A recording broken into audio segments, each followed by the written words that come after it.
مرحومین کے بلند یہ درجات اور ضرور حضرت حجت میں تعظیم کے لیے سلوات بلند آواز سے میں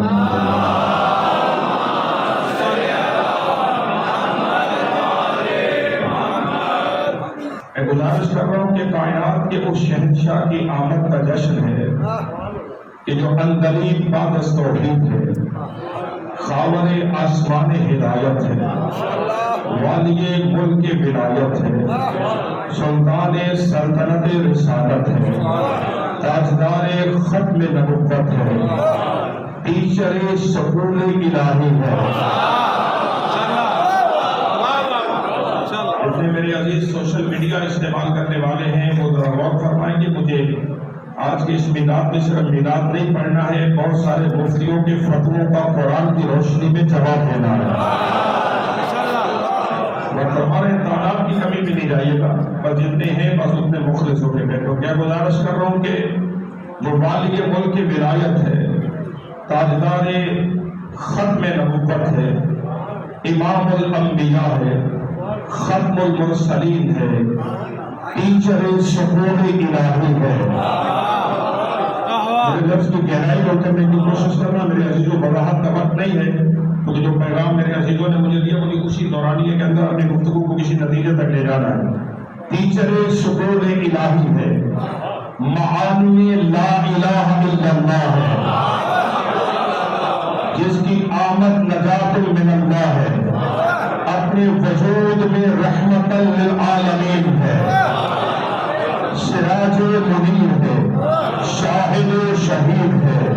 ابھی بھی اگر واضح نہیں ہوا، اس رسول کی آمد کا جشن ہے جو خلق اول ہے، اس رسول کی آمد کا جشن ہے جو نور اول ہے، اس رسول کی آمد کا جشن ہے جو عقل اول ہے، اس رسول کی آمد کا جشن ہے جو گنتی کا پہلا عدد ہے، اس رسول کی آمد کا جشن ہے۔ آپ شادی آپ میں پیچھے میرے نظر بھائی نقوی صاحب اور باقی جتنے جو حسین بھی آپ غور فرمائیے گا فہرست میں رکھتے ہوئے، اس رسول کی آمد کا جشن ہے کہ جس سے پہلے اللہ کی کسی نے حمد نہیں کی اور اس نے محمود ہو کے کسی کو محمد نہیں بنایا۔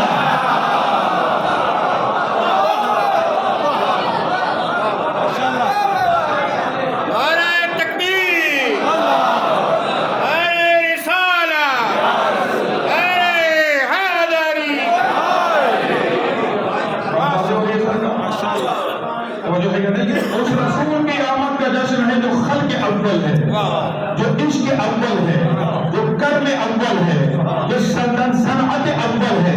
توجہ رکھیے گا، اس رسول کی آمد کا جشن ہے جو معرفت خدا کا مکمل وسیلہ ہے۔ اور کیجیے گا عزیزان گرامی، کہتے اس رسول کی آمد کا جشن ہے کہ جس سے پہلے کسی نے خدا کی حمد نہیں کی، اس نے حمد کی تو یہ احمد ہوا، اس نے نعت پڑھی تو یہ محمد ہوا۔ مجھے معلوم نہیں ہے وسیلہ کتنا ساتھ دے گا، مگر میں کوشش کروں گا کہ اپنی قدرتی آواز کے ذریعے آپ تک آواز پہنچانے کی کوشش کروں۔ مجھے فرمائیں کس رسول کی آمد کا جشن ہے؟ اس رسول کی آمد کا جشن ہے۔ غلام ہے کا نعرہ لگانا یہ بہت آسان ہے، اگر سمجھے کہ غلامی رسول کتنا بڑا منصب ہے اور دنیا آئے ملاؤں کی فکر سے محمد نہ سمجھے، علی کی دہلیز کے ذریعے سے محمد تک پہنچنے کی کوشش کرے۔ یہ علی مرتضیٰ نے بتایا کہ مصطفیٰ کا کمال کیا ہے۔ یہ اس رسول کی آمد کا جشن ہے کہ جس کی غلامی پہ ناز کر کے علی جیسی بلندی کرے کہ وہ محمد کے غلاموں میں سے ایک غلام ہو۔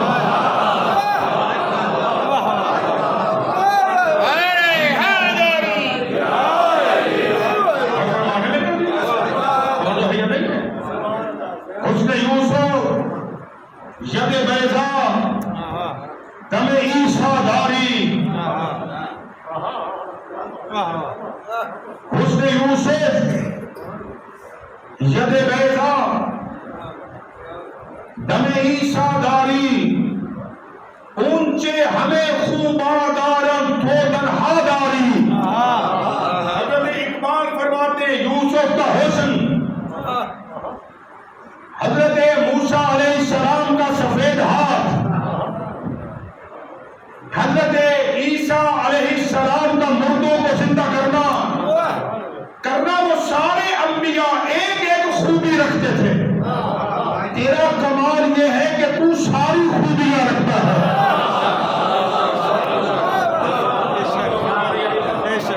مجمع میرے ساتھ اذہان اگر بیدار ہیں بھائی سمجھ رکھیے گا، یہ جو تاخیر ہوئی ہے یہ میری وجہ سے نہیں ہو رہی ہے، ٹھیک ہے؟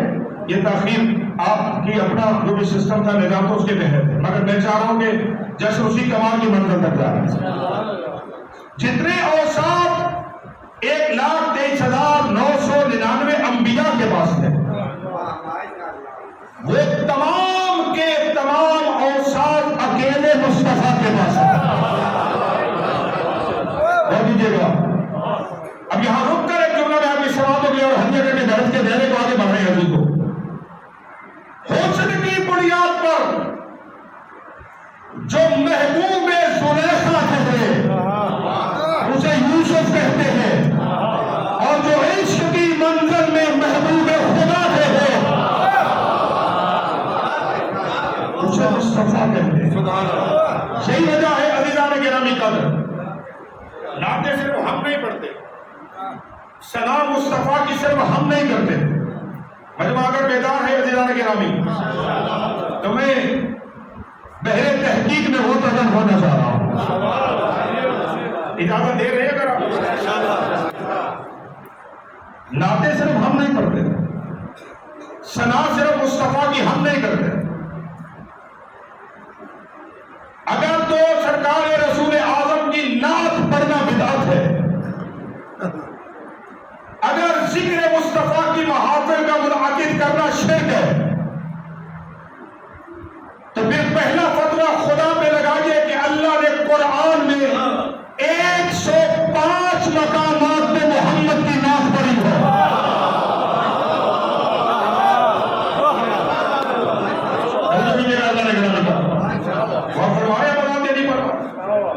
کتنی نعتیں اللہ نے پڑھی؟ 105 نعتیں.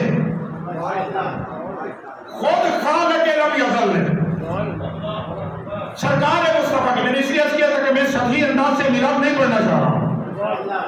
105 نعتیں اللہ نے اپنی زبان بے زبانی کے ساتھ بدن ملائکہ میں سرکار مصطفیٰ کی پڑھی. اور پھر جب تک یہ قرآن رہے گا، ہاتھوں کے لیے بھائی تھوڑا جاگنے کی کوشش کر رہی ہے، جب تک یہ قرآن رہے گا تب تک یہ 105 نعتیں قرآن میں رہیں گی. اور جب جب کوئی قاری پڑھے گا اسے معلوم ہوگا کہ اللہ آج بھی ذکر مصطفیٰ کر رہا ہے، خدا آج بھی نعت مصطفیٰ بیان کر رہا ہے. اور فرمانے میرے عزیزان گرامی 105 نعتوں میں سے ایک نعت کا ٹکڑا ہے جو آج کے اس محفل کے لیے اس حدیث نے تلاوت کرنے کا شرف حاصل کیا،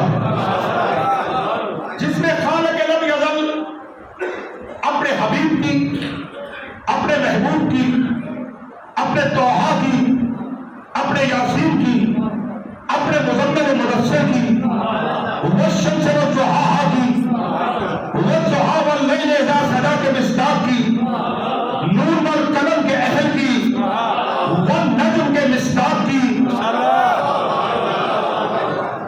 کعبہ کو سین او ادنا کے مالک کی.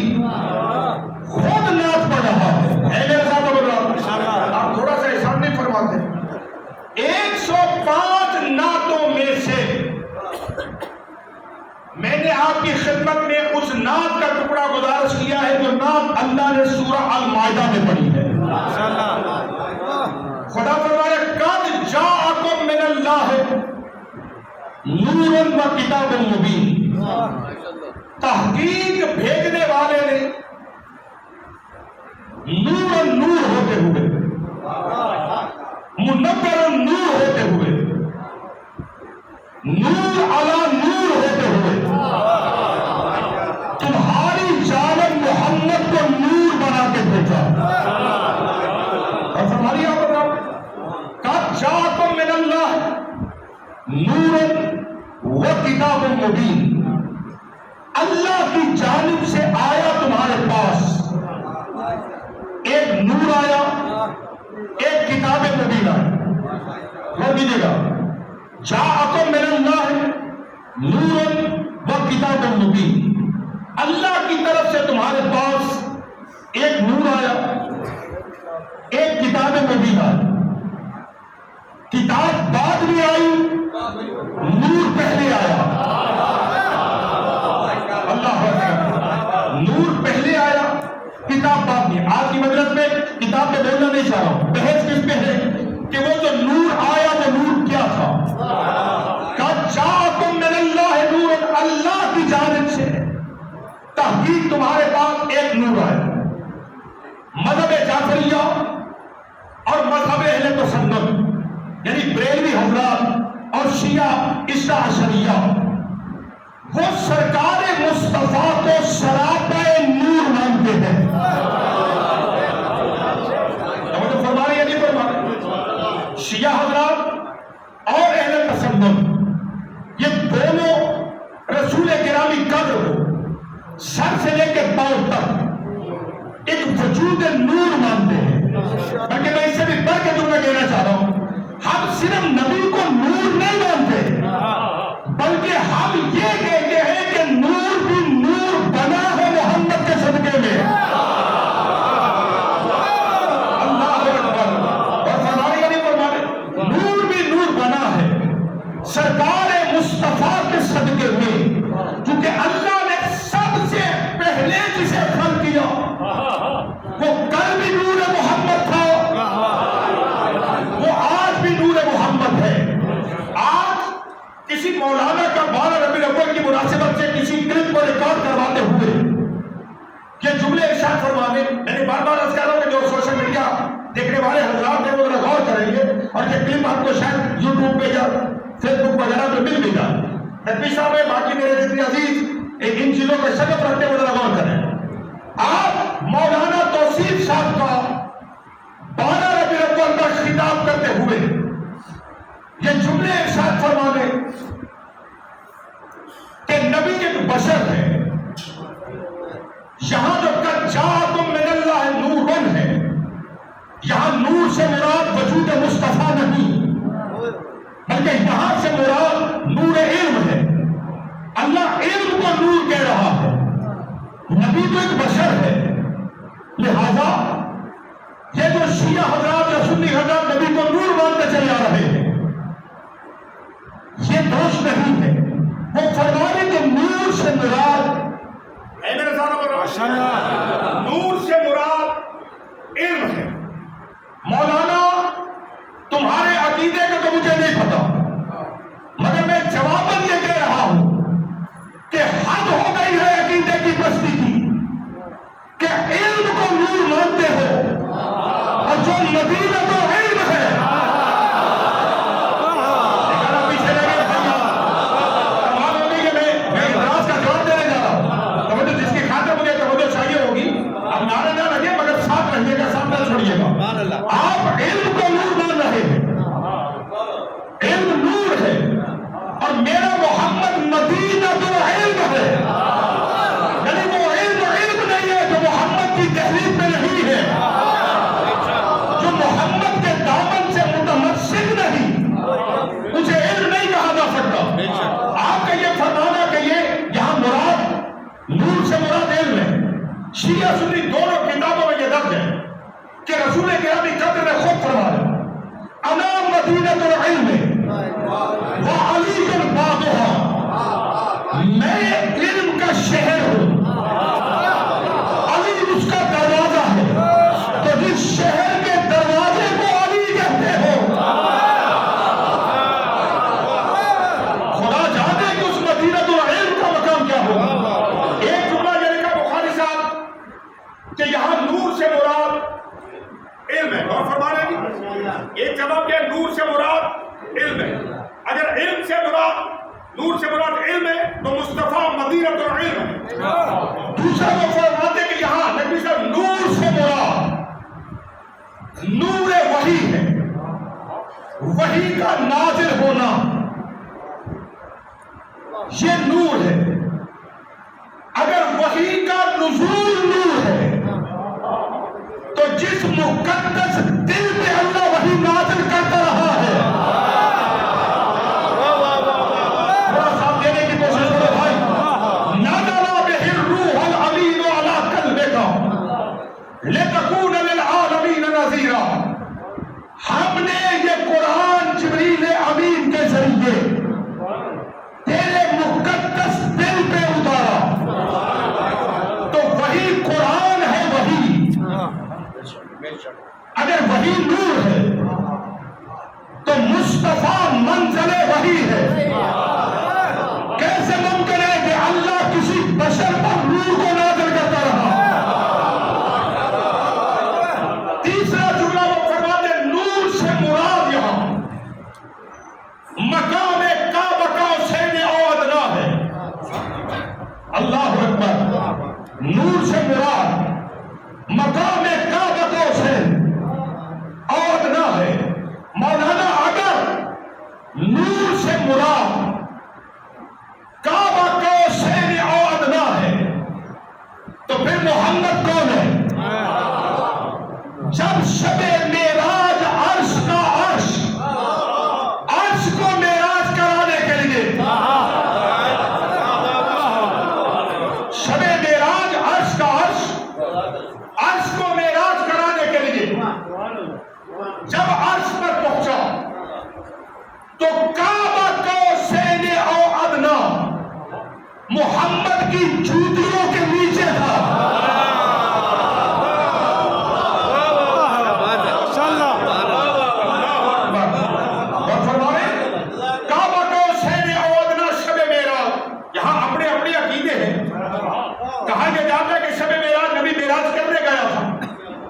معراج کا معنی کیا ہے؟ بلندی. وہ مقام جہاں کوئی بلند ہو. ہم اپنا عقیدہ کر رہے ہیں. آپ بیان کیجیے، اعتراض نہیں کر رہے کہ معراج کے نبی معراج کرنے گیا. ہم کہتے ہیں معراج کرنے نہیں گیا، اپنی نالین کے صدقے میں کائنات کے بے عزت ذروں کو معراج کروانے گیا.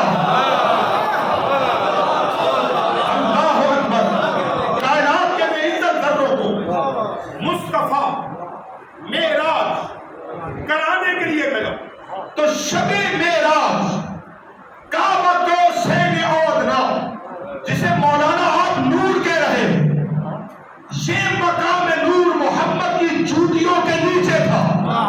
تو جو کعبہ کا حسین محمد کی نالین سے بلند نہ ہو سکے، اگر وہ نور ہے تو بلند ہونے والا کیا ہونا چاہیے؟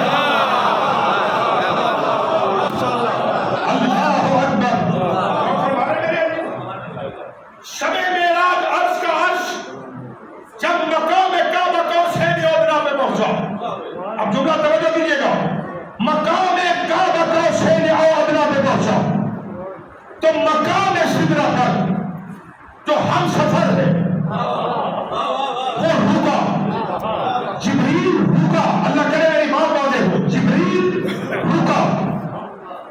رک کر جبریل نے فرمایا یا رسول اللہ میں آگے نہیں جا سکتا، آپ کے مقام پر میں قدم نہیں رکھ سکتا. وہ پہنچ گئے، میں آپ کے مقام پر قدم نہیں رکھ سکتا. ایک پورا برابر میں آگے بڑھا، بالوں پر جل جائیں گے، لہذا رکا. توجہ کیجیے گا. جو جبرائیل سید الملائکہ ہو کر محمد کے مقام کو سمجھ نہیں سکتا، وہ صاحب معراج جاہل ملا جیسا کیسے ہوگا؟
احسان ہے کہ جب وہ بشر ہیں تو یہ جو شیعہ و سنی حضرات عید میلاد النبی مناتے چلے آ رہے ہیں، جب وہ پیدا ہوئے تو وہ نبی تھے ہی نہیں۔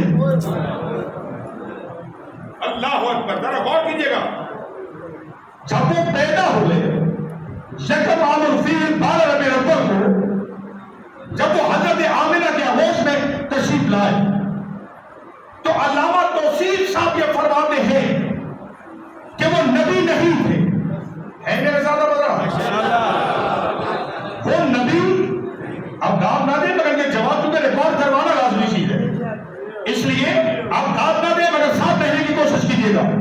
وہ فرماتے ہیں یکم 12 ربیع الاول یکم عام الفیل کو جب رسول خدا جناب آمنہ کے آغوش میں تشریف لائے، فرماتے وہ نبی نہیں تھے بلکہ وہ 40 سال کے بعد نبی بنے۔ مولانا جو بنے ہم اسے نبی نہیں مانتے۔ کمال ہو گئی ہے، آپ کی بے نیازی کی حد ہو گئی نا۔ مولانا یہ وہ فرما رہے، میں نہیں کہہ رہا ہوں، وہ کہہ رہے کہ جو جناب آمنہ کی گود میں 12 ربیع الاول میں جب وہ آئے تو وہ نبی نہیں تھے۔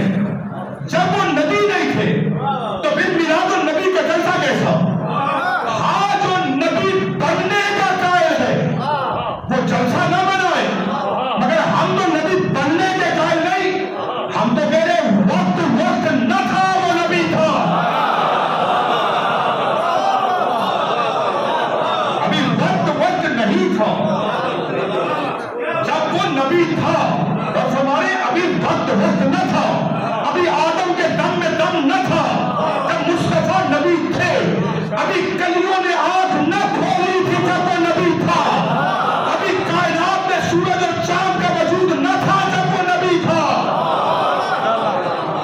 اس لیے ہم مصطفیٰ کو تاریخوں کے ذریعے سے نبی نہیں مانتے۔ اور وہ فرماتے جب نبی پاک نے جناب آمنہ کی آغوش میں آنکھ کھولی تو وہ نبی نہیں تھے، تو ہم 12 ربیع الاول کو وفات النبی کا جلسہ تو کرتے ہیں، عید میلاد النبی کا جلسہ نہیں کرتے۔